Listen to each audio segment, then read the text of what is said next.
everyone for joining this evening. So just give me a second. I'm going to go ahead and share my screen if I may. And then just 1 second. All right, thank you. So just a little bit about myself again. Thank you for the introduction. My name is Dr. Luis Sanchez. I'm an associate professor of sociology, and I am also serving as the faculty coordinator for CSUCI Student Research and Creative Activity. Before I go any further, again, I just want to welcome all of you, but then also congratulations, whether you're wrapping up high school or finishing up your time at the community college, you're embarking on the next part of your academic journey. As I know of our CI students, many of you will be the first in your family to attend a four-year university, and I know you're making your family extremely proud.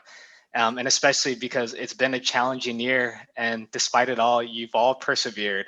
So I just again want to congratulate you all again, and we hope that CI will be part of your future endeavors. So here's the thing for tonight. I'm actually going to lead off with a major takeaway point. Here's a major takeaway point. Get involved. Tonight, I'm going to be focusing on student research. But really, I think my major takeaway is I encourage all of you to find something outside of the classroom that you'll get involved in. These co-curricular activities and high impact practices are will ultimately make an incredible impact, not just on your academic journey, but on your life journey as well. So I actually wanted to start off by sharing a little bit about my own academic and life journey of what kind of really brings me here to speak with you today. So I come from a Mexican family. On my mom's side, my family migrated from the city of Juarez, which is right on the border of the US-Mexico border outside of El Paso, before my family migrated here to the Los Angeles area. And on my dad's side, my dad's family came from Guanajuato, Mexico, but settled actually here in Ventura County. My dad grew up in Piru and Fillmore area. I have a family, great aunts and uncles that worked in the orchards. This is a picture actually from my hometown in Santa Paula. It's a mural, and one of the women in the murals is my great aunt, my tia Carmen, that worked in the packing house. And so I bring that up, right? So again, I speak to you here as a faculty here at Cal State Channel Islands, but also as a local resident, right?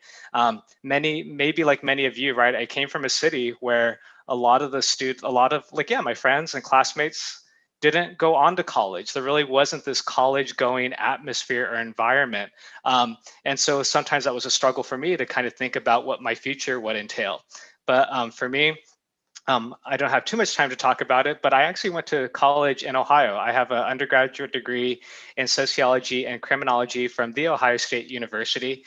And really that's where part of my story kind of begins too. I'll talk a little bit more later, but I myself was able to get involved in undergraduate research. And it really kind of motivated me to want to even go beyond my bachelor's degree and to ultimately seek out a master's degree and a PhD. And after Ohio State, I went to the Penn State University, where I earned a dual PhD in sociology and demography. And again, I really got more engaged in research and then decided that I wanted to become an academic. I wanted to become a college professor.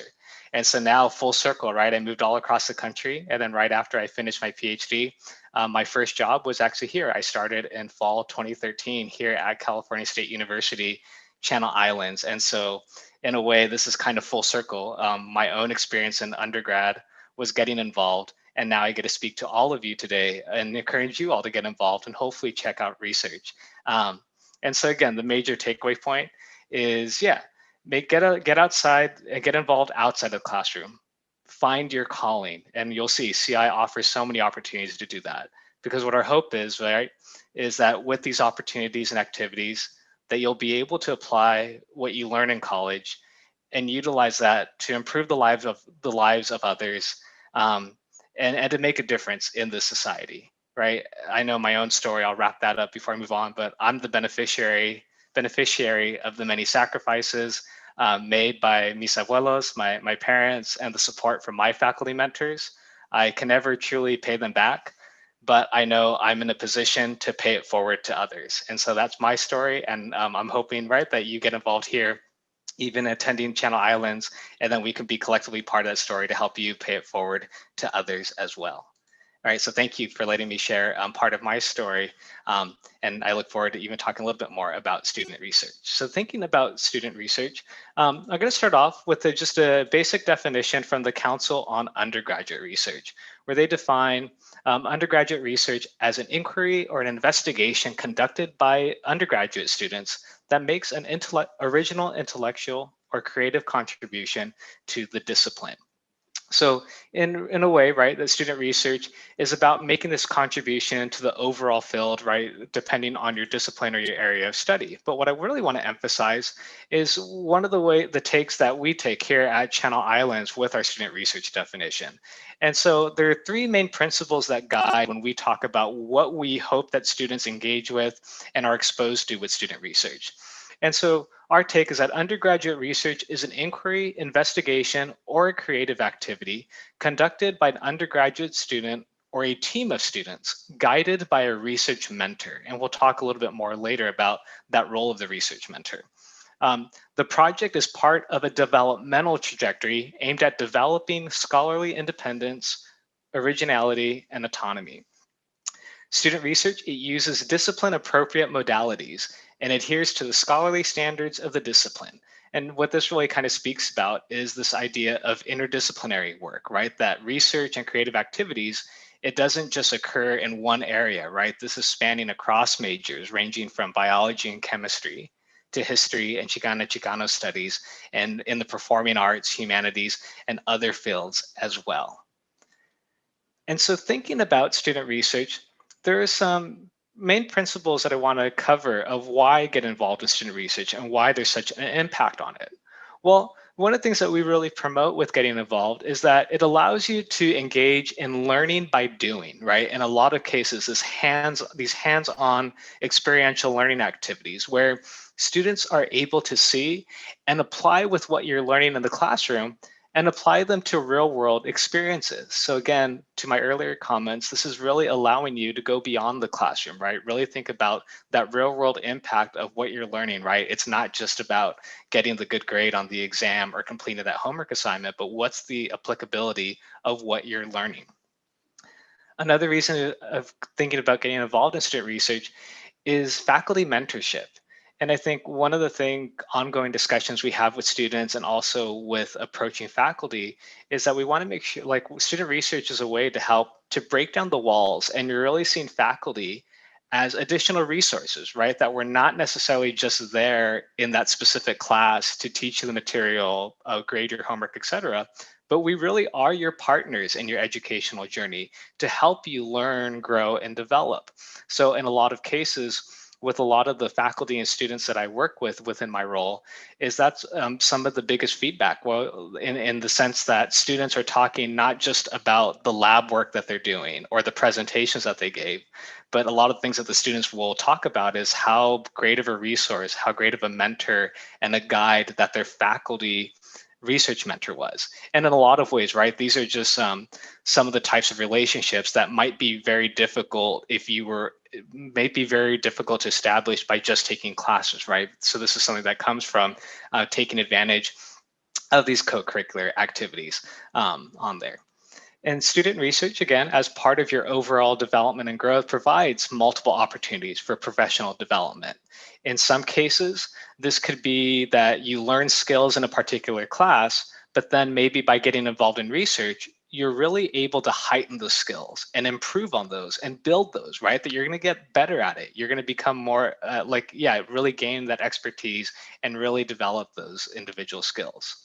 Or in some cases, right, these could be related to learning entirely new skills, right? Skills that may not have been part of your major, but because you were involved in research or these other type of creative activities, you're really kind of learning these more specialized skills that maybe not all students were able to take advantage or be a part of. And then lastly, especially I think here when we talk about CI, is this idea of a sense of belonging and a sense of community. And in particular with student research, I think over the past couple of years, we've really done a great job of, and this is of faculty and students working together to build the sense of a research community, right? That regardless if you're a student, again, from any major, that you have a place, that you belong here, and that even if you're using different skills or different what we would call methods of research across disciplines, there's still that sense of belonging of that common shared experience. And so we have many platforms where students from all different majors and disciplines that are engaged in research come together. And that's a really cool thing to bring them all together to share those as well. There's also a lot of things that we track with our students here at Cal State Channel Islands of the impact that student research is having on their undergraduate experience. Based on some of the numbers that we've looked at recently, we do find that our students that engage in undergrad research and creative activities tend to have higher retention rates and graduation rates. Many of our students involved in these activities are able to take advantage of additional networking opportunities. So a good example, and this is even true in the virtual setting, that even this year in the virtual setting, we still have been able to have students attend and present at conferences where they're able to meet not just other research students from other universities, but maybe, for example, professors that are involved with graduate school programs that they're able to network from other universities or even other future employers as well. We're also have over the past couple of years have developed paid opportunities for students to engage in research. We understand, right, that many of you may be working either part-time or maybe in some cases full-time, or you have family and other responsibilities. So by being able to have paid student research opportunities allows, we believe it allows more accessible options for all students to be able to engage in this high impact practice. As I've mentioned before, right, one of our mission pillars of the university is interdisciplinarity, right? So regardless of what major you ultimately decide on, you're still going to have that exposure to work, creative activities, and research being done in other disciplines. And a lot of our activities and programs are intentional on that. So for instance, actually just backtracking onto the previous bullet points on some of the pictures that you have in front of you, on the bottom right is a group of students that presented at a World Congress on Undergraduate Research that was held in Germany a couple of years ago. And so that was a great opportunity, right? So for many of our students maybe have not even traveled outside of California before. And so being able to have this opportunity where we were able to provide some travel funding to pay for students to be able to present their work at the World Congress. On the lower left, this is from a program I'll talk a little bit more in depth on on one of the next slides, but this is a retreat that we had with the interdisciplinary group of student researchers on Santa Rosa Island. So this is from a weekend retreat. And this is what I mean by that. Some of our intentional programming is to bring students from math and sociology and political science and chemistry together to really talk about their research experiences. And so although when you hear those different majors, you may think that they're entirely different. And in some cases, depending on the research they were doing, it could be different. But that overall process is really that shared experience. And I think what I am really passionate about in trying to communicate research opportunities is that last bullet point, these transformative experiences. As I shared my own story at the beginning and the family that I came from, the neighborhood I came from, undergraduate research had such a profound impact on my life. And working with so many students here at CI, those are the stories that I love to hear about the transformative impact that student research has had on their lives and continues to have on their lives. So because I know we don't have too much time, I wanted to at least give a brief sample of student research and creative activity opportunities that we have at Cal State Channel Islands for our students. So one thing I would like to highlight, we do offer travel funds for students to present at a research conference. And so in the past, right, we have been able to fund even up to $700 to help offset, for instance, if it was an out-of-state conference, to help offset any type of travel, any type of costs that are associated with travel, conference registration. And part of that, right, is even though the work may have been done at our campus, is to be able to get you out there to share your work with the broader audience, but also take advantage of those aforementioned networking opportunities and other type of professional development opportunities that are associated with research conferences. And those are the travel funds for things that are off campus. But one of our other hallmark programs is the annual CI Student Research Conference, which will be taking place actually later this or next month, later in May. This upcoming year will be our 13th year that we've had this.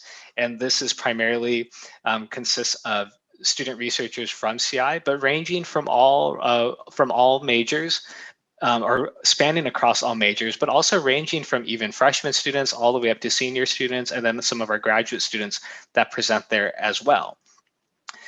We also have a relatively new program, which is our Student Research Assistant program.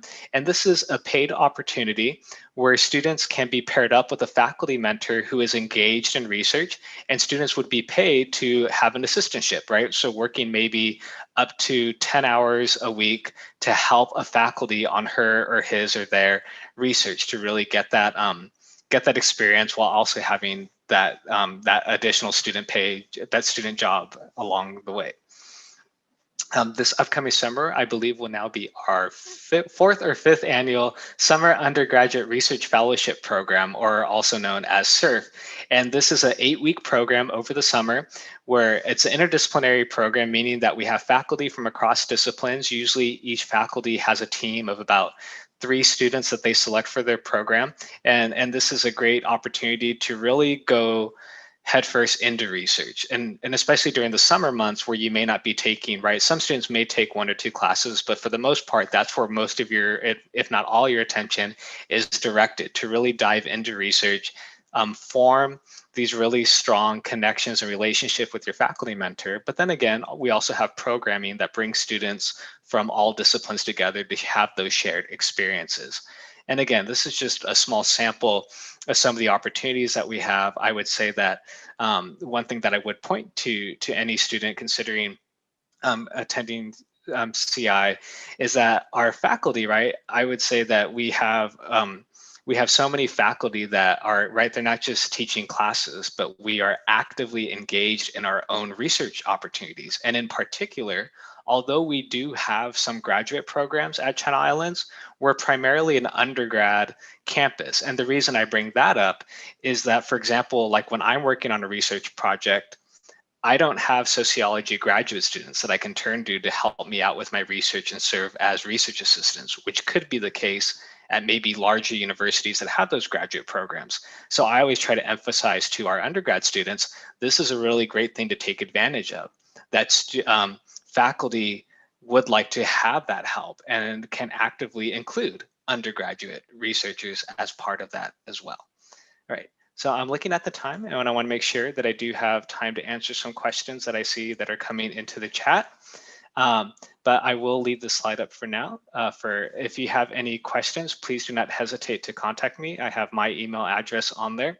But you can also email us at cistudentresearch@csuci.edu. And also, please consider following us or checking us out on Instagram at CI Student Research. One thing I didn't cover, but if you go on there shortly, we highlighted many of our students that actually earlier this week just presented at the National Conference on Undergraduate Research, or NCUR. And so we have posts there that talk about the title of their project, highlighting their faculty mentors, but then giving you some insight into what some of the projects that are on. And actually, this is a great segue as I see some great questions that have come in already. So one question are, what research projects are currently going on at CI? And so again, like if you want to check out the Instagram page on there, like we highlight some of that, but just to kind of off the top of my head of some of the work that students have been working on. For example, we have had some students this past, actually earlier last month, we had some sociology students present at the Pacific Sociological Association, a research project that looked at the impact that the pandemic was having on the learning experiences of students. And so these 2 students created surveys to ask questions of our CI students about some of the obstacles they were facing in terms of, for example, having access to reliable internet, or in terms of having access to a laptop, or other type of obstacles that they were facing during their learning experience. And so they presented that at a conference, a virtual conference, and actually next week they'll be presenting that conference on our campus to other students and faculty. And that's going to be, as you can see that, right, in action. We're going to have that ability to kind of learn more about our student experience as far as the pandemic was going. So that's one example that comes to my mind. Another question, this is a great one. Thank you, Anita. Do you have to be studying or majoring in something related to a specific research project in order to be considered to participate? So, excellent question. Because we really harp on interdisciplinary approaches, for example, the summer surf program, which takes place over 8 weeks over the summer months, although, for instance, right, you may have a project that is led by a sociology faculty, any student can apply to that project. So in years past, we have had students, for example, I'm thinking of summers when we've had like sociology faculty, they have taken on students from other disciplines. So one thing that's really kind of unique with that program, and I would say with other opportunities, is in a lot of cases, it may vary, right? There may be some professors, maybe chemistry professors, that may be on the nature of their project, they do need chemistry students because they've taken coursework that's directly related to that project.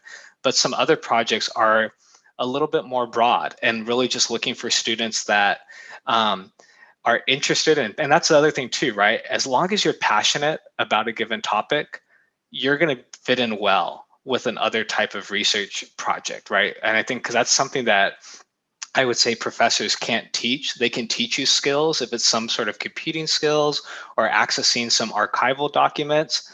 But as professors, we can't teach you to be enthusiastic or to be passionate. And so that's one thing I encourage you to put out there as well. Another question. Thank you. You're excited to start in the fall, pursuing a degree in Chicana studies and psychology. Are there research projects that encompass both disciplines? Yes, I would say we have a lot of faculty that actually span in between, that are studying, for example, projects related to psychology, but for instance, that maybe focus on Latino or Chicanx populations. And as you can imagine, that is a natural bridge. So off at the top of my head, in previous years, I know there have been psychology projects, for instance, that study the idea of machismo, of masculinity within Latinx populations. And so I would say that there are a lot of great opportunities that encompass multiple disciplines as well. One project that comes to mind in the past too was actually a collaboration between the Spanish program and nursing. And what this entailed, I think it was a combination again of Spanish majors and nursing majors, but the idea was to create, in a way, kind of public service announcements to outreach to recent or to women who recently gave birth, right? But Spanish speaking populations, to deal with issues related to mental health. So I think for all of you that are maybe kind of considering multiple majors or interested in multiple topics, there are these opportunities available. All right, so another great question on here, what are the requirements to get into a research project?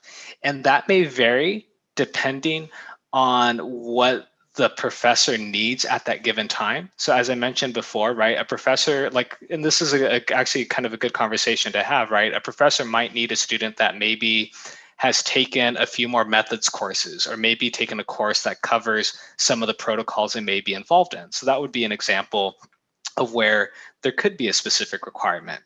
But I also want to echo, like, I'm thinking of even students that I've taken into my own research group. Sometimes, again, I don't necessarily need them, for example, to be an expert in quantitative analysis at that point, right? That's something I feel like I can teach and train you in. But if you're passionate, right, even by virtue of this, right, for those of you that it's a late Thursday evening and you're joining us tonight because you want to learn more about research, I mean, that's the enthusiasm and the passion about your education that any professor that wants to take on a research student is going to be looked for. So for Emily and others that are here tonight, really make sure you take that with you, that I can't stress that enough, that even just having that positive mindset is going to be one of those requirements, because research can be difficult. Research can be challenging, but that's one thing that we embrace, right? We kind of live for that challenge. We live for trying to overcome those hurdles and to have those major breakthroughs. Another question is from Maria. How or where do we obtain more information on how to begin a project? And that is a great question. So some of the programs that I haven't talked about, like I've talked about so far about getting involved in SURF or these other paid opportunities, but a lot of the programs that we have at CI as well is really just to expose students to the type of research, right? Even though I've given a few examples, I've really kind of talked tonight about the broad implications of research. But for instance, in the fall, whether it be virtually or in person, we have a fall student research showcase, which it really invites other students that have not been involved in research or want to learn more, where they can connect with current students and talk to them about their experience. Because I think that even that question of how to begin on a project, if you talk to many of our student researchers, in a way, they all may have their own unique story of how they got involved. But that's why we like to bring all of our students together to share those experiences. And I think, yeah, you'll see that we have so many different opportunities on our campus, whether it be the fall showcase. We usually also have monthly student research luncheons where we highlight a faculty mentored student research team to share their stories and their experiences with other students as well. So you'll see that throughout the year. We'll always have these opportunities for you to learn more about research, but then also, again, not just hearing from faculty about it, but hearing from your fellow students as well. And then a question from Kalina: is connecting with your professors the main way to get involved in research? And yeah, that is usually a good starting point. Maybe on some of the sessions you've attended or other things that you'll hear about navigating what we kind of talk about as the hidden curriculum of college. For example, I think about office hours, right? A lot of times, for example, students may think that office hours are only there if you're struggling or you need help with a given class, and they are there, right? I do meet with students to help them out with the class, but office hours are a great way to meet with your professors one-on-one and ask them about their research and ask them how they get involved in research. And then usually, right, sometimes that conversation can snowball into asking them, do you have any opportunities to work with students on research? And that is a great way to start forming those connections with your faculty as well. Here's a big tip in terms of taking that approach. I would say I could speak on behalf of a lot of professors. We love to talk about our research, right? Even if you feel like you may be shy and not like want to not to talk a lot, all you need to do is ask that one question. Can you tell me a little bit about your research? And then you can sit back with your notebook, relax, and the professor will just talk on and on, because you'll see we're so passionate about the work that we're doing. But then also importantly too, we're also interested in getting our students involved in there as well. These are great questions though. Thank you all for sending those along. And thank you so much, Dr. Sanchez, for answering these questions and really delivering this wonderful, valuable information about student research. I'm sure students really value it and also benefit from it just by, I really enjoyed you speaking about making it like a communal space to do research. It's really interesting and good to hear, like, we need to be more inclusive about research and really finding a sense of belonging in research. So thank you so much for your time today and really bringing that information to us. Thank you. It's been a pleasure. Thank you for allowing me and inviting me to speak. And again, thank you all. And I hope you all consider to be part of the CI family. We'd love to have you here.